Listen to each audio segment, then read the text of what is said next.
OK, bonjour à tous et bienvenue dans cet exemple numéro 2 dans lequel nous allons qualifier un acheteur avec maintenant assurance. Et moi, dans mon cas, ça va être assurance SCHL. Donc, le prêt est assuré. Pourquoi? Parce que nous avons 85 de financement. Habituellement, comme j'ai dit dans la dernière vidéo, on commence toujours par faire sans assurance SCHL, donc à 80 de financement. Ensuite, quand on voit que la mise de fonds limite l'achat, bien là, on va augmenter le pourcentage du prêt qui est assumé par la banque et donc diminuer le pourcentage que représente la mise de fonds. Donc, dans mon cas, j'ai décidé de diminuer de 5 le pourcentage de la mise de fonds et d'augmenter de 5 la partie qui va être assumée par la banque. Donc, je vais vous partager mon deuxième écran pour pouvoir voir ma feuille, pour pouvoir faire nos calculs. Donc, avec assurance, qu'est-ce qui se passe? Bien, on a 85 de financement, ce qui veut dire que le 30 000 est égal à 15 de l'achat. Bien évidemment, encore une fois, c'est le même exemple que tout à l'heure. Donc, j'ai un total de 60 000 par année pour le revenu de l'emprunteur et du co-emprunteur.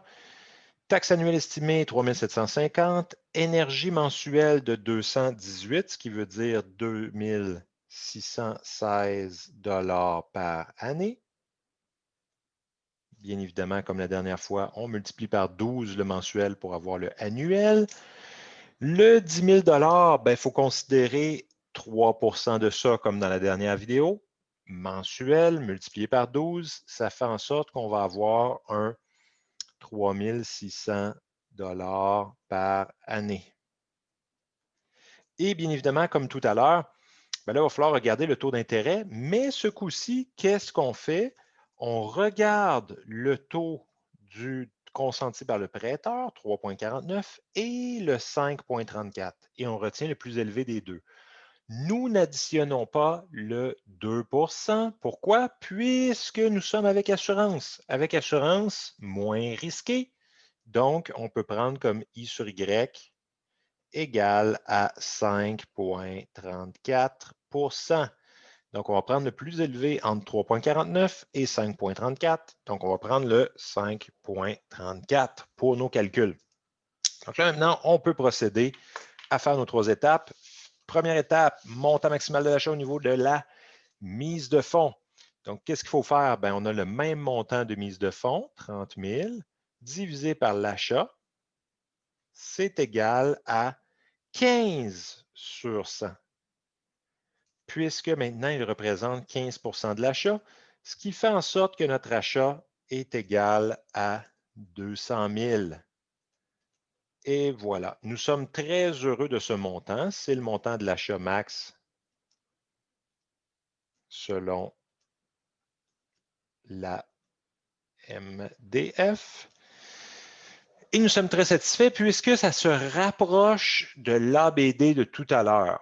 Et c'est ce qu'on aime avoir habituellement quand on fait de la qualification. On aime ça avoir un montant MDF très près de celui de l'ABD. C'est les situations idéales. Ensuite, nous allons procéder au niveau de l'ABD. Nous savons toujours que l'ABD max est de 32 dans notre cours. Nous connaissons toujours la formule de l'ABD. Et là, vous allez vous rendre compte très, très vite qu'on refait exactement le même calcul que dans la première vidéo. 0,32 va être égal à versement plus les taxes de 3 750 plus l'énergie de 2 616 plus 0 de frais de condo, le tout divisé par revenu brut de 60 000 plus 0 pour les loyers. C'est exactement les mêmes chiffres que dans la première vidéo. Si vous ne l'avez pas vu, je vous invite à la regarder, dans laquelle j'ai exactement les mêmes chiffres et je vais faire un 3 petits points et écrire que finalement, je découvre que le versement, c'est de 1,069,50 par mois. Ça ne change absolument rien à ce niveau-là. Le PMT max selon l'ABD. Ça ne change pas à ce niveau-là, puisque les données n'ont pas changé. Hein? Les données des emprunteurs n'ont pas changé. Tout ce qui a changé maintenant, c'est le I sur Y, en fait. C'est le I sur Y et le fait qu'il va avoir une prime SCHL. On n'est pas encore rendu là, mais on va y aller quand on va être rendu là. Donc ça, c'était l'étape A, bien évidemment. L'étape B, maintenant. Étape B, je vais la faire ici, je sépare en deux. Mon étape B, ça va être de déterminer le PV, bien évidemment, comme d'habitude, déterminer le montant de l'emprunt. Donc, on va faire N égale 300, puisque c'est 25 ans fois 12 mois par année. I sur Y va changer, ça va être 5,34. Le FV va être égal à 0 et le PMT va être égal à moins 1069,50. On veut avoir un C sur Y égal à 2 et un P sur Y égale à 12. Bien évidemment, on peut faire CPT PV. Je ne l'ai pas fait parce que j'étais en train de parler, mais je peux vous le faire directement. 300N, 0 FV, 5,34 I sur Y, 1069,5 négatif PMT. Je valide mon P sur Y, je valide mon C sur Y pour les hypothèques canadiennes et je fais CPT-PV. J'arrive avec 177 920,80,8012. Là, il faut faire attention à ce montant-là. Parce que ce montant-là, en fait, ça représente quoi? Ça représente prêt plus SCHL, la prime SCHL. Donc, il faut aller déterminer le pourcentage de la prime. Donc, on va aller voir dans notre tableau ici, qu'est-ce qui se passe au niveau de la prime SCHL. Bien là, nous, comme on a un financement à 85 %, on s'en va à 85 ou moins. On est ici, 85 ou moins. On a du 2,80. Donc, ça veut dire que ça va être 2,80 % qui va être dédié à notre prime SCHL. Donc, qu'est-ce que ça veut dire? Bien, ça veut dire que ce 177 920, c'est quoi? C'est 100 % du prêt plus 2,80 % du prêt. Donc, en fait, ça, c'est égal à quoi? C'est égal à 102,8 % du prêt. Donc, ce qu'on va faire, c'est que pour déterminer le montant qui va servir au financement de notre propriété, parce que nous, on veut l'achat. On ne veut pas avoir la SCHL. On va avoir l'achat. Donc, on va se débarrasser de notre SCHL. Pour se débarrasser de notre SCHL, qu'est-ce qu'on va faire? Bien, on va faire ce petit calcul-là que je vais mettre en C ici. On a une nouvelle étape. C, c'est l'étape de prime SCHL. Qu'est-ce qu'on va faire? Ça, c'était l'étape du PV. Qu'est-ce qu'on va faire? Bien, on va considérer notre 177 920,8012. Ceci divisé par prêt. Notre prêt, je rappelle que c'est notre 100 %, va être égal à 102,80 sur 100. Donc, nous, ce qu'on veut déterminer, c'est le prêt sans la SCHL. On sait que ce montant-là, c'est 100 % plus 2,80, donc 102,80. On veut avoir le 100 % d'origine, donc on peut faire une petite règle de 3 et obtenir un prêt égal à 173 074,7093 $. Vous voyez, ça diminue un peu la valeur du prêt. Pourquoi ça diminue un peu la valeur du prêt? Parce que celui-ci incluait la prime SCHL. Si vous voulez vous valider, vous pouvez multiplier par 2,8 % et valider qu'additionner, ça fait bien 177 920,80 et un 12 après. Donc ça, c'est quand même très, très bien, puisque maintenant qu'on a ce prêt-là, qu'est-ce qu'on veut faire en étape D? Bien, ce qu'on veut faire, c'est calculer le montant de l'achat. Ce n'est pas le montant du prêt qui nous intéresse, c'est le montant de l'achat. Donc maintenant, en D, qu'est-ce que je vais faire? Je vais faire 173 074,70 7093, le tout sur achat. Ceci est égal à 85 sur 100, puisque le montant du prêt divisé par l'achat devrait nous donner un 85 %. Si vous faites votre règle de 3, vous allez avoir un achat égal à 203 617,31 $. Et ça, c'est l'achat max. Achat max selon ABD. Et ça, c'est très encourageant puisque vous voyez que le 203 617,31 se rapproche beaucoup du 200 de la mise de fonds. Et ça, habituellement, c'est toujours bon signe qu'on a une situation optimale. Donc ça, c'est vraiment intéressant. Maintenant, pour l'étape 3. Il va falloir passer au calcul d'ATD. Donc, c'est ce que je vais faire. Nous passons au calcul d'ATD, juste ici. Rappelons-nous que la TD max dans le cours est de 40 %. Donc, nous allons remplacer l'ATD par 0,40 va être égal au versement, plus, bien évidemment, nous allons avoir les taxes de 3 750 par année, plus l'énergie de 2 616 par année, plus aucun frais de condo, plus 3 600 d'autres dettes, le tout divisé par revenu de 60 000, plus 0 pour les loyers. Et là, vous remarquez très vite que c'est exactement les mêmes chiffres que dans la vidéo 1. Donc, je ne vais pas refaire tous les calculs. Je vais tout simplement mettre 3 petits points et vous dire que le versement va être égal à 1169,50 $ par mois.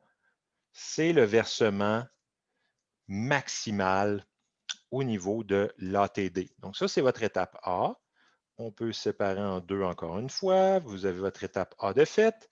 Maintenant, on peut aller à l'étape B. L'étape B est bien évidemment de déterminer le PV égal à quoi? Encore une fois, je vous rappelle que pourquoi ça ne change pas?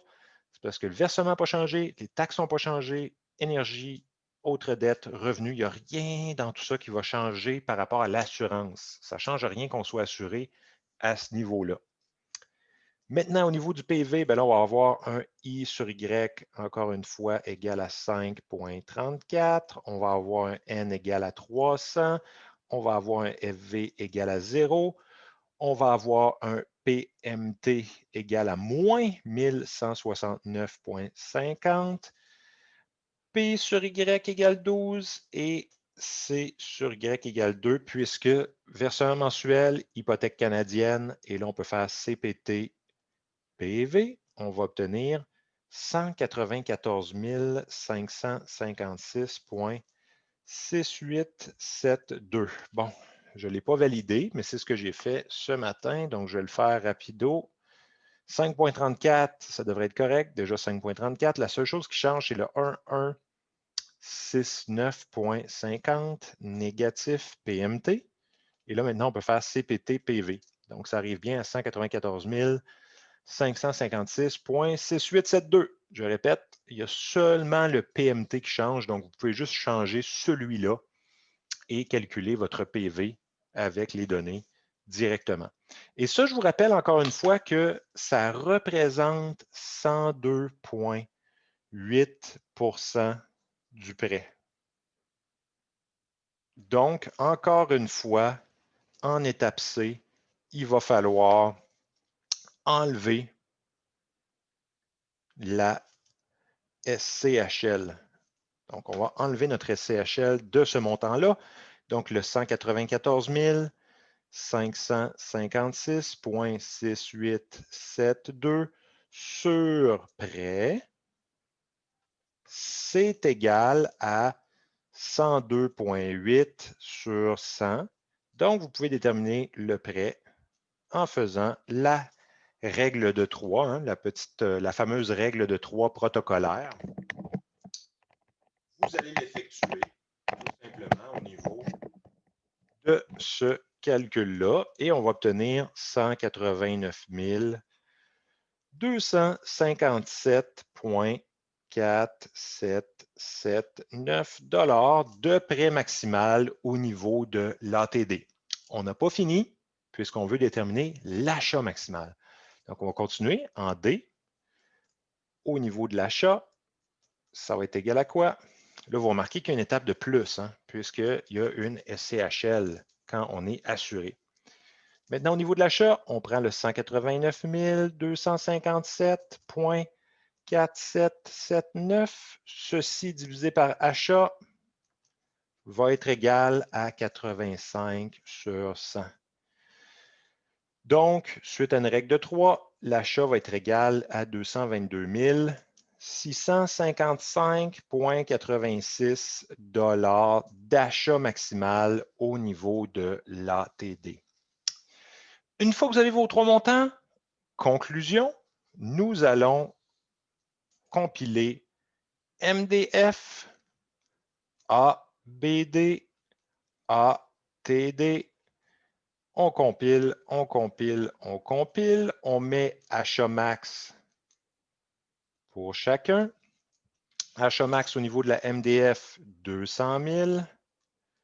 Achat max au niveau de l'ABD, 203 617,31 $. Et finalement, TD, 222 655,86 $. Remarquez qu'est-ce qui s'est passé par rapport aux vidéos précédentes. On voit que qu'est-ce qu'on a fait? Bon, effet sur montant. C'est quoi qui s'est passé? Bien, nous, ce qu'on a fait, c'est qu'on a diminué le pourcentage de 5 %. Donc, diminution du pourcentage de 5 % augmente achat de 50 000. Et ça, c'est vraiment bien. Puisqu'on avait 150 000 à l'origine. Je ne sais pas si vous vous en souvenez dans la première vidéo. Donc, diminuer le pourcentage de 5 %, ça augmente l'achat de 50 000. Ensuite, lui va diminuer de 15 610,99 $ par rapport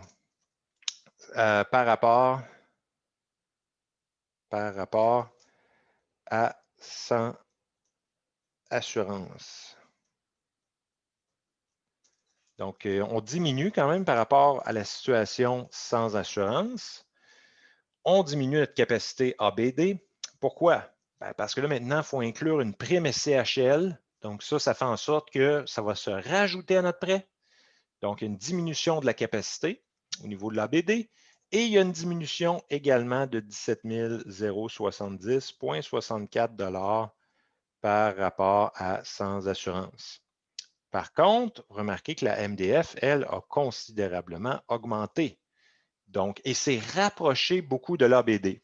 Donc, en conclusion, la MDF limite l'achat max. Encore une fois, c'est le plus petit des trois montants qui va déterminer le montant de l'achat max. Donc là, vous voyez que c'est le 200 000. Mais comme elle est très près de l'ABD, virgule, il n'est pas possible d'en modifier le pourcentage pour augmenter l'achat max. Pourquoi? Parce que si jamais vous décidez de passer à un financement de 90 %, qu'est-ce que ça va avoir comme impact?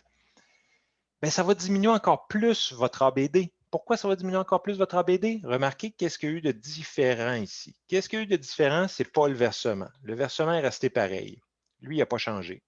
Qu'est-ce qui a changé? C'est le PV. Le PV est devenu 102,8 % du prêt. Vous allez empirer ça encore plus si vous diminuez le pourcentage de la mise de fonds de 5. Pourquoi? Parce que là, vous allez passer à un pourcentage supérieur de primes.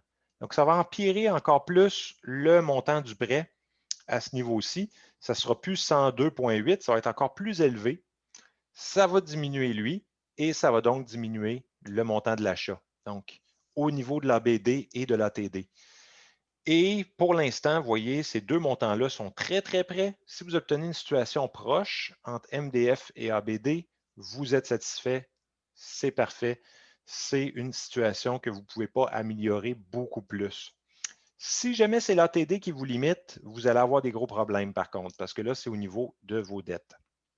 Si on retourne dans le document, j'ai fait un petit résumé de pas mal toutes les situations qui peuvent se produire pour vous. Donc, si on retourne dans le document, je vais vous le montrer ici. Donc, ça, les exemples, on les a tous faits. Dans la partie conseil, vous avez beaucoup de situations qui peuvent se produire. Comme je l'ai dit tout à l'heure, toujours débuter la démarche de qualification avec une mise de fonds fixée à 20 car elle fait office de référence pour les hypothèques ordinaires. Et ensuite, on pourra l'ajouter selon les situations suivantes. Donc, vous avez toutes les situations. Si la mise de fonds limite l'achat, cela veut dire que le montant de la mise de fonds est petit par rapport au revenu annuel des emprunteurs et n'ont pas suffisamment d'argent de côté. Comment augmenter l'achat maximal? Diminuer le pourcentage de la mise de fonds sans changer le montant de celle-ci, comme on vient de faire. Quel est le désavantage? Cela augmentera le montant de l'emprunt et on devra payer une prime SCHL. Donc, c'est ce qui va se passer comme désavantage, mais l'achat va être autorisé pour plus élevé. Si jamais vous faites vos calculs avec 20 puis c'est l'ABD qui limite l'achat. Qu'est-ce que ça veut dire? Ça veut dire que les revenus bruts des emprunteurs est faible par rapport à leurs économies. Donc, ça, c'est problématique. Ils ont beaucoup d'argent de côté, même s'ils n'ont pas un revenu très élevé. Tout ça est relatif. Ils ont beaucoup d'argent de côté par rapport à leurs revenus peu élevés. Le truc, augmenter le pourcentage de la mise de fonds sans changer le montant de celle-ci. Donc, mettre plus par rapport au restant du prêt en mise de fonds. Et ça n'a aucun désavantage. En fait, ça diminue le montant de la dette. Donc, ça, c'est quand même une situation intéressante. Ça veut dire que les gens ont économisé beaucoup. Donc, tant mieux, profitez-en. Mettez plus sur votre hypothèque en liquidité. Si c'est l'ATD maintenant qui limite l'achat, comme souvent, c'est que les emprunteurs ont trop de sources de crédit de dette possibles. Rappel, même un solde à zéro sur une carte de crédit aura un impact négatif sur l'ATD. Donc, si vous avez des vieilles cartes de crédit qui traînent, qui ont des soldes de zéro, même s'ils ont un solde de zéro, elles existent. Nous, on va toujours considérer comme si elle était pleine, cette carte de crédit-là, dans nos calculs. Donc, ça vaut la peine peut-être de vous en débarrasser. Donc, il faudrait fermer une ou plusieurs dettes. Prioriser les dettes avec taux d'intérêt élevé, bien évidemment. Référer le client à un syndic si sa situation financière est problématique. Très important. Très, très important. On devra donc, c'est quoi les désavantages? Bien, on devra donc se priver de sources de crédit dans le futur, également rembourser le solde de celles-ci avant de les fermer, ce qui diminuera le montant de la mise de fonds. Donc, il est possible que vous ayez des dettes qui ont des soldes à payer avant de fermer. Donc, vous allez perdre des liquidités. Finalement, si l'achat maximal au niveau de ABD et MDF sont rapprochés et que l'ATD ne limite pas l'achat, bien, ça, c'est bien, parce que ça veut dire que les revenus des emprunteurs et leurs économies s'harmonisent bien avec une mise de fonds de 20 Les emprunteurs ont un crédit sous contrôle. On ne peut pas améliorer, puis il n'y a rien à faire. C'est la situation idéale pour eux. À noter qu'il existe d'autres situations, exemple ATD, mise de fonds rapprochée, ABD élevé, où il faudra effectuer des combinaisons des conseils donnés dans ce tableau. De plus, le but de ce tableau n'est pas d'effectuer l'achat le plus grand possible, mais plutôt d'étudier le portrait financier de vos clients pour déterminer le pourcentage de mise de fonds à utiliser. Il faut aussi rappeler qu'un achat au seuil limite des ratios financiers est à déconseiller.